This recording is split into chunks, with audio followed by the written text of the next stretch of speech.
Hello everyone, in today's video I'll show you on how you can fix Equalizer APO not working. Basically, the first thing that you want to do is to head over to your Windows logo, and from here simply search for Equalizer right here.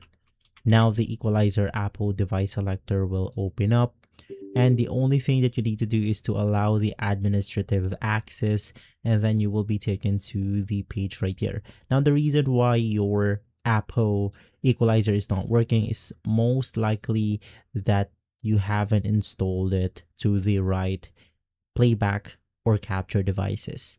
So from here, I'm using my main speaker, which is going to be this one. You have your connector and you have your device.